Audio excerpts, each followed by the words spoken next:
What's up guys, Houndish here, and today we're jumping back into Destiny 2 for another weekly reset. Of course it is the 18th of February, so this week is kind of one of those countdown weeks as we roll towards Season of Dawn. However, of course, we are donating or investing into the Empyrean Foundation, and we could potentially see some big progress there after reset. But also, Crimson Days has now come to a close, and has been replaced by the Iron Banner for this week, so we've got another week of PvP action, but then we'll round up some minor updates, and otherwise, we'll do the normal job of breaking down everything else in the reset this week. So guys, I hope you enjoyed the video. Also, a brief note, my video from yesterday highlighting some of the funny comments from the channel went down really well, so thank you guys so much for showing all the support that you have recently. You guys are amazing, and of course, we aren't going anywhere here on the channel, at least not anytime soon. The very first thing we should jump in with briefly right here is that there is actually a new cutscene in the game. And so this one is showing up when you sign in. Quick spoiler alert right here, if you want to check it out in game. I'm not going to play the cutscene in full just yet, although I'll run it at the end of the video, but it does show Osiris confronting Rasputin. And of course, based on what Bungie showed us for Season 10, obviously there are a bunch of lore implications for this in general, but based on what they showed us for Season 10, it did indicate the possibility of some kind of Rasputin-themed content again. So, while this isn't a major reveal necessarily, it is definitely a tease for that next batch of content that we're going to get in March. And so obviously that's pretty exciting, and you can enjoy that cutscene in full in-game, or indeed at the end of the video. Now though, let's get into the reset. And of course with the Empyrean Foundation, it's possible we'll make some big progress this week. And Bungie confirmed last week that we had hit stage 5 of 7, so we're getting close to that big final push, and of course, a lot of folks have continued to invest in obelisks as opposed to donating. And while donations have gotten us to the stage we're at right now, it does seem that the big investors will be very much needed to help get us through that final stretch. I'll be keeping you posted. Up next though, the Iron Banner is here for the very last time inside of Season 9, so if you want to pick up the current Armor 2.0 reprise, now's the time to do it. And of course you do need to complete the seasonal quest first, and hopefully we'll get something new and enticing next season, but otherwise bear in mind the usefulness of the mod drops, Pinnacle power, and indeed saving bounties for XP for next season if you like. Remember that they're not going to award power, but they can be stashed away if you want some fast XP gains in the new pass in March. Otherwise for this week, it also means double Valor until Friday, and then triple Valor over the weekend if you need to finish hitting any ranks. And Bungie pointed out in the hotfix last week that they've added a triumph to track Iron Banner packages earned this season, but also they fixed a problem with the Aphrodite's Gift Triumph. That one's retroactive as well, so they will remember the things we've already done this season, and indeed can actually be completed before the end of the season now. Also, with any luck, we will be getting that new Iron Banner bow next season, so hopefully something to stay tuned for. However, for now, enjoy the Iron Banner if you do jump in this week. Now though, for our Pinnacle content, mostly on the moon of course, we do have our Nightmare hunts, so we have Rage, we've also got Isolation, and then all the way down here, the Servitude Nightmare hunt. Of course, in addition to this, there is also the Garden of Salvation, and this week's challenge is the 0 to 100 challenge, if that's one you want to get done.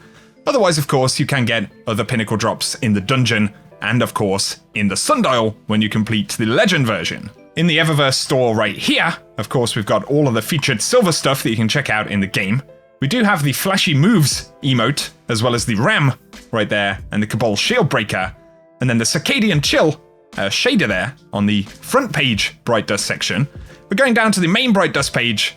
We have the Blade Wipe emote, the Ram once again, the Tex Mechanica shell, which is certainly an interesting looking thing right there, and then of course the Phalanx shell, equally interesting, the Long Live the Queen ornament for the Telesto, and then we've got the gauntlets right there, and the Colossus helmet projection, followed by the Beach Ball projection, and the Box of Tricks transmat effect. And then we've got Iridescent Coral, as well as Grayscale Undergrowth in the shaders in the store this week. This week's Nightfall Ordeal is in the Arcadian Valley in the Insight Terminus, so have fun with that one if you do jump in.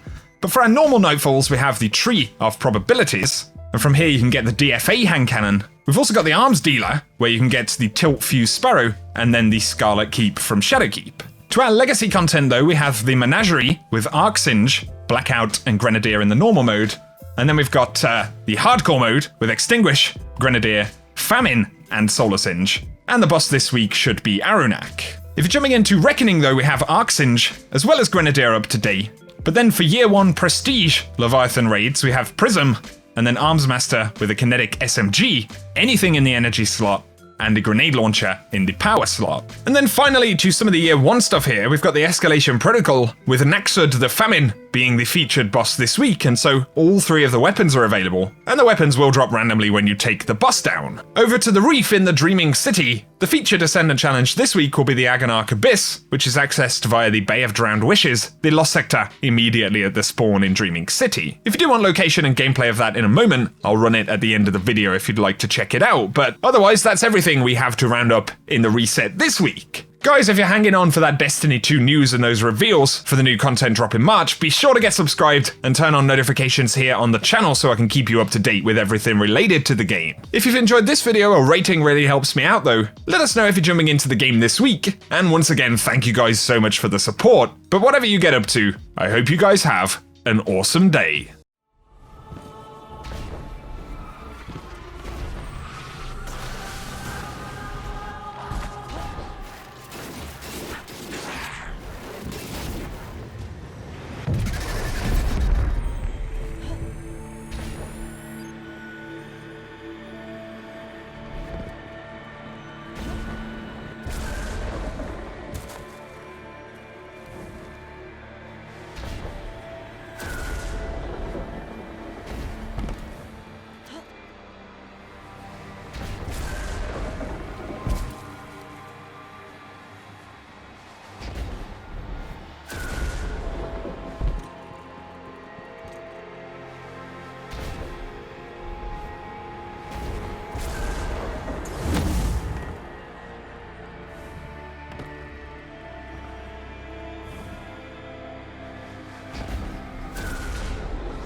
It's been a while, old man.